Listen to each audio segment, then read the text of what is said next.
Bonjour à toutes, bonjour à tous. C'était le 14 décembre 2024, il y a moins de 2 mois. Mayotte était frappée par le cyclone Chido.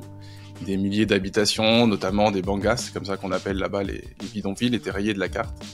Pourtant, passé les 3 jours de défilé politique, d'émotions médiatiques, on est vite passé à autre chose. Alors comment comprendre cette relative indifférence ici ? Plus généralement, comment analyser la situation particulière de Mayotte, Mahorais, donc comorien, ce département français qui est situé à 8000 km environ de Paris.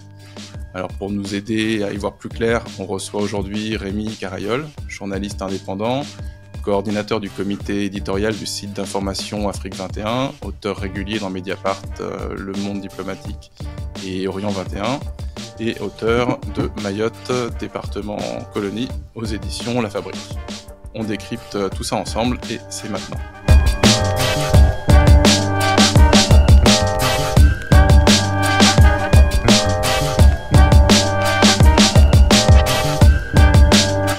Bonjour Rémi, merci d'avoir accepté notre invitation. Bonjour, merci pour l'invitation. Depuis le passage du cyclone, on a l'impression que personne n'est vraiment capable de tirer un bilan, notamment humain, de cette catastrophe. Je crois que tu rentres tout juste de Mahorais. Alors déjà, comment vont les habitantes, les habitants ? Est-ce que tu as des informations un peu plus précises sur ce bilan ? Bon, les gens se reconstruisent. L'île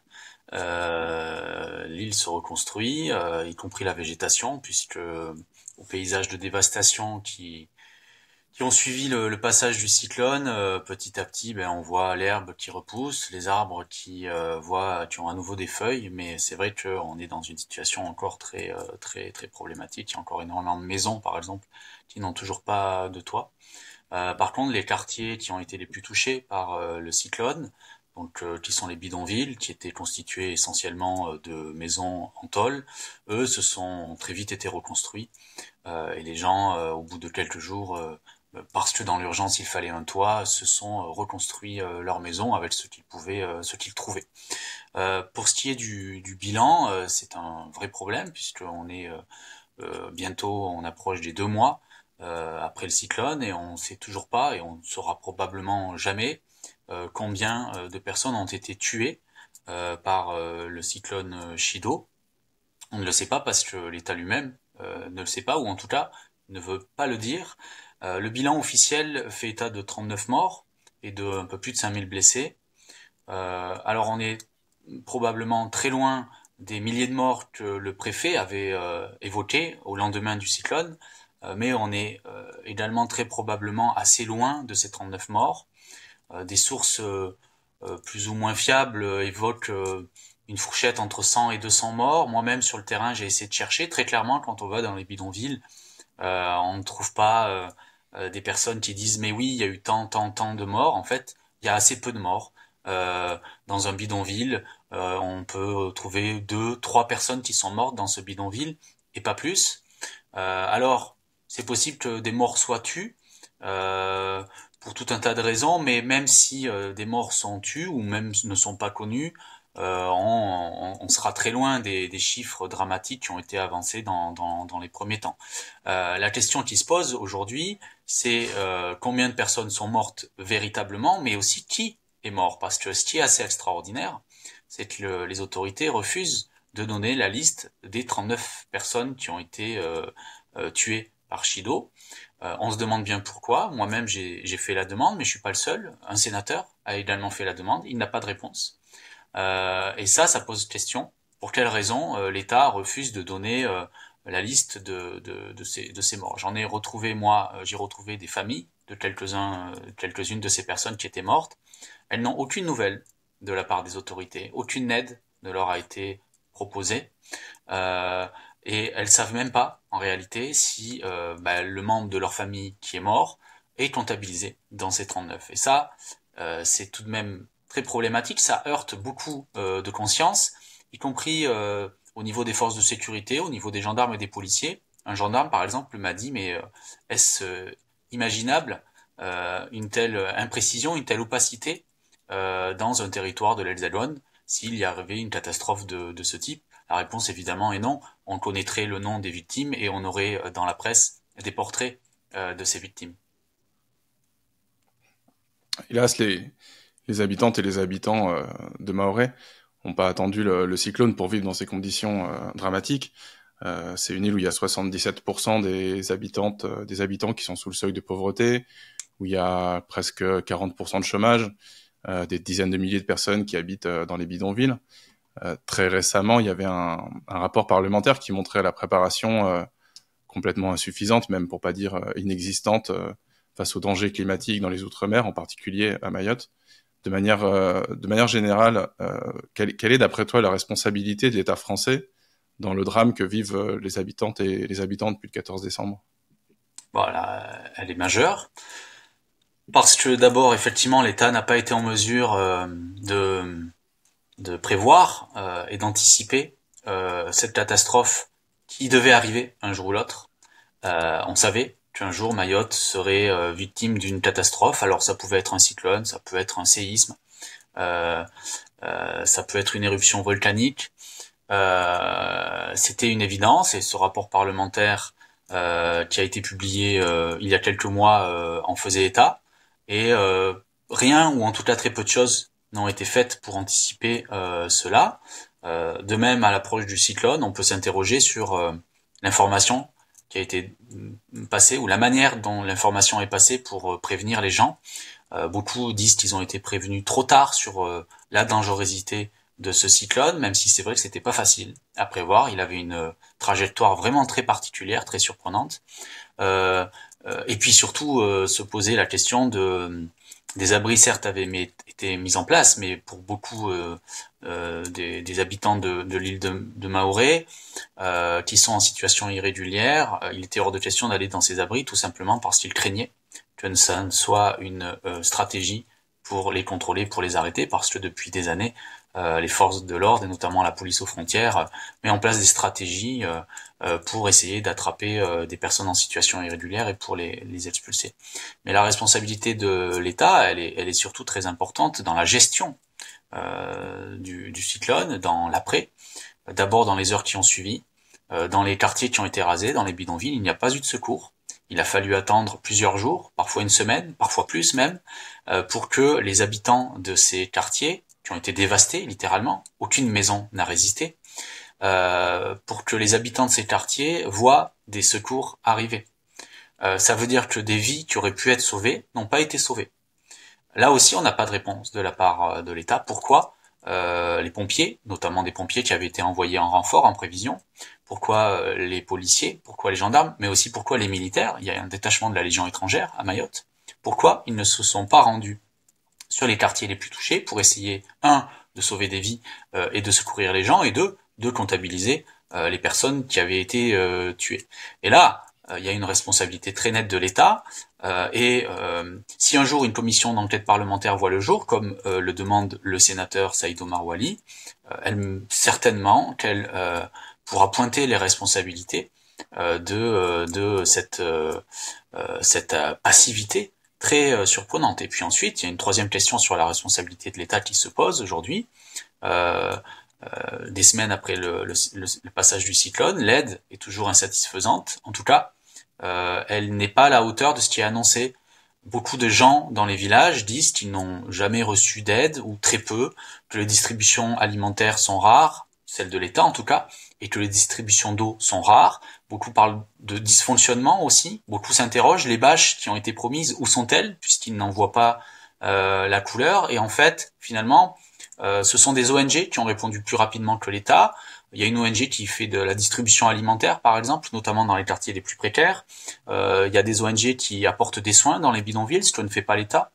Il y a des ONG qui sont en train d'essayer de mettre en place des systèmes d'eau, pas forcément potables, mais en tout cas des tuyaux et des robinets, ce que ne fait pas l'État. Et tout ça interroge encore une fois la passivité de l'État, son incapacité à répondre aux urgences liées à Chido, et qui en réalité illustre son incapacité d'une manière beaucoup plus large et beaucoup plus longue sur le temps à administrer correctement l'île de Mayotte. Tu parlais tout à l'heure des habitantes et des habitants qui avaient peur des contrôles. justement, c'est un sujet important à Mayotte. Alors que les morts étaient encore sous les décombres, on avait le ministre de l'Intérieur, Bruno Retailleau, qui déjà s'en prenait aux immigrés dans un tweet odieux. On se souvient qu'à peine élu, une des premières blagues, des gros guillemets de Macron, c'était sur les kwassa-kwassa, les bateaux sur lesquels meurent beaucoup d'immigrés comoriens dans l'océan Indien. Il y a eu Marine Le Pen qui s'est aussi rendue depuis à Mahorais pour elle aussi dénoncer l'immigration. Cette question d'immigration à Mahorais, elle est en permanence instrumentalisée par les politiques de droite, d'extrême droite, et pourtant elle est particulièrement liée à l'histoire coloniale de la France. Tu parles dans ton livre d'une colonisation consentie. Est-ce que tu peux nous en dire un peu plus sur cette histoire particulière de Mayotte? Ouais, je vais essayer de faire court et de résumer sans être trop réducteur. Mayotte a été colonisée en 1841 par la France pour des raisons essentiellement stratégiques. La France voulait occuper cette place notamment pour conquérir Madagascar, puis ensuite la France a colonisé les autres îles de l'archipel, puisque l'archipel des Comores, il faut le préciser, ce sont 4 îles, dont Mayotte fait partie, qui ont une histoire commune importante et profonde depuis plusieurs siècles. La colonisation donc s'est opérée au XIXe siècle, et puis au moment de la décolonisation, alors que les habitants des 3 autres îles qui étaient consultés, donc en 1974, ont opté pour l'indépendance, les habitants de Mayotte ont opté à 63% contre l'indépendance. Je reviendrai pas ici sur les raisons qui les ont poussés à faire ce choix. Ça demanderait beaucoup trop de temps, mais il n'empêche que ça aboutit à la dislocation de l'archipel des Comores, et donc les 3 autres îles sont devenues indépendantes, tandis que Mayotte est resté un territoire français. D'abord c'était une collectivité un peu hybride, au statut un peu hybride, et puis c'est devenu un département en 2011. Le problème de Mayotte, en fait, de cette situation, c'est que les liens historiques familiaux sont très profonds entre les habitants de Mahorais et les habitants des 3 autres îles, et que malgré la séparation politique, ils n'ont pas été rompus. Et donc, lorsque on parle d'immigration, en réalité, ou d'immigrés ou de migrants, c'est un terme qui n'a aucun sens dans cet archipel, ou en tout cas qui n'a pas du tout le même sens que celui que l'on entend ici en France. Quand on parle d'étrangers, alors là, ça a encore moins de sens. Qui sont les étrangers à Mahorais? Oui, d'un point de vue légal, ce sont les Comoriens des autres îles, mais d'un point de vue historique, culturel, sociétal, sociologique, les étrangers, ce ne sont pas les Comoriens, puisqu'ils vivent de la même manière que les Mahorais. Ils ont la même langue, ils ont le même culte, ils ont la même pratique du culte, ils ont les mêmes marqueurs sociaux. Les étrangers, ce sont les Blancs, les Mzungu, comme on appelle sur place, les métropolitains, qui arrivent sur place et qui, eux, ne parlent pas la langue, ne connaissent pas les codes de cette société et souvent ne cherchent même pas à les comprendre. Donc on est dans cette situation très particulière où la France a créé une frontière. Alors une frontière est toujours artificielle, mais elle est particulièrement dans cet archipel. Il faut quand même rappeler qu'Anjouan, donc qui est l'île la plus proche de Mayotte, est à seulement 70 kilomètres de Mayotte. Et donc, en créant une frontière, à partir du milieu des années 90, la France a créé un problème, un vrai gros problème, puisque elle a interrompu une histoire qui était faite depuis des siècles de flux migratoires permanents, incessants. Et elle a disloqué, après avoir disloqué l'archipel, elle a disloqué des familles, puisque des personnes qui étaient nées à Mayotte, qui avaient passé une grande partie de leur enfance à Mayotte, se sont retrouvés pointés comme des étrangers et souvent en situation irrégulière, alors que leur vie est sur cette île. Et le problème, c'est qu'aujourd'hui, dans les débats, notamment à l'Assemblée nationale, on parle de ces gens comme de migrants. En réalité, pour beaucoup d'entre eux, pour beaucoup d'entre elles, ce sont des gens qui ont fait toute leur vie à Mayotte. Certes, leurs parents venaient d'une autre île, mais eux ont grandi dans cette île, ils ont été scolarisés, pour certains ils ont passé leur bac, pour certains ils travaillent dans le secteur formel, beaucoup d'autres sont dans le secteur informel. Et on en fait des clandestins, des sans-papiers, donc ils sont expulsables du jour au lendemain.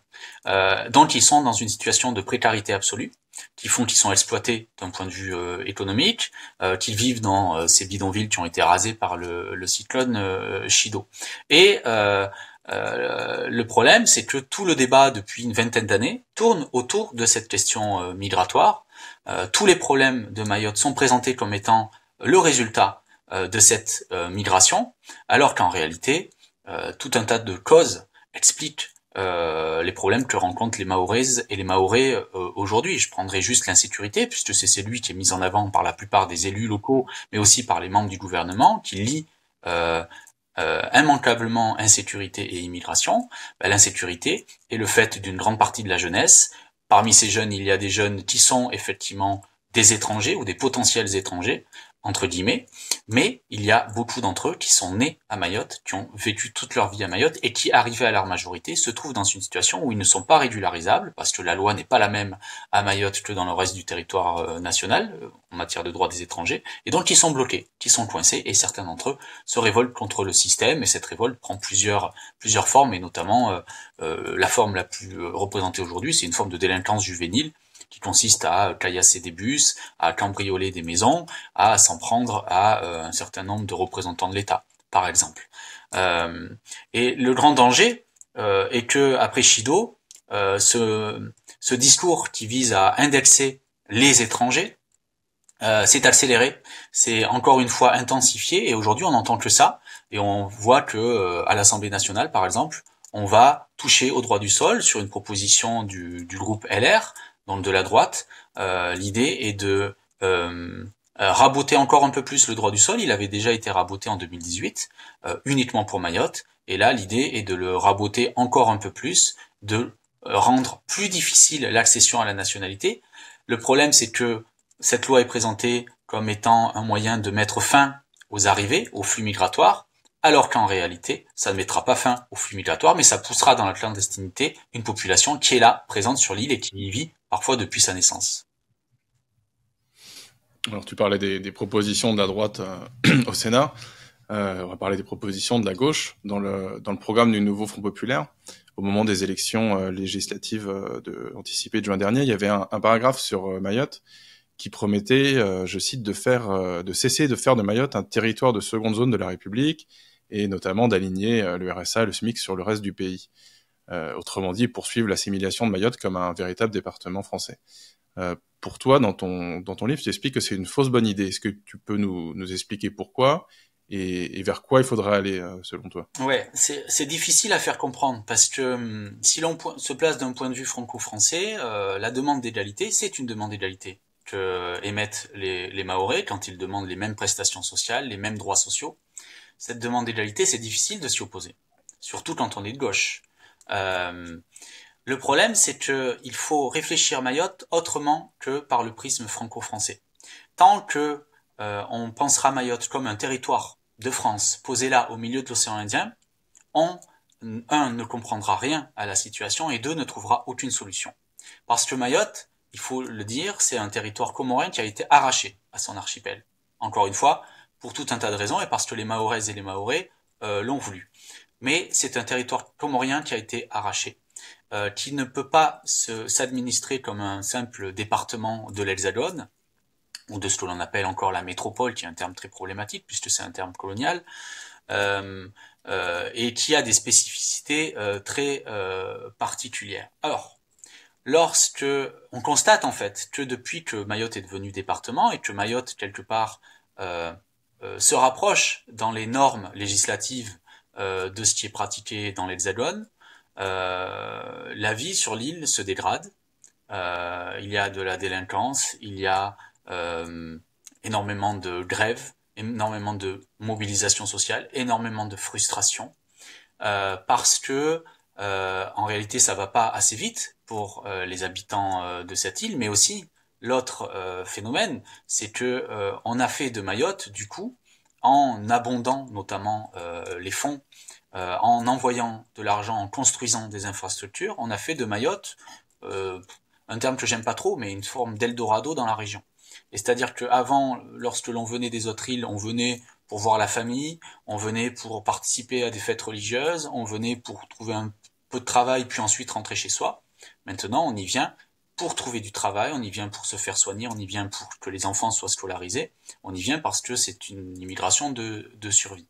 Et ce que j'explique dans le livre, c'est que plus on rapproche Mayotte de la France, et c'est le principe de la proposition de la gauche au moment des législatives, mais plus en fait on déstabilise l'ensemble régional de l'archipel des Comores, mais plus largement de cette zone de l'océan Indien, et plus on déstabilise l'île de Mayotte en tant que telle. Donc c'est le serpent qui se mord la queue. Plus on envoie des fonds, plus on normalise la situation de Mayotte d'un point de vue franco-français, plus on en fait un territoire attractif aux yeux des habitants de la région, et donc qui est voué à être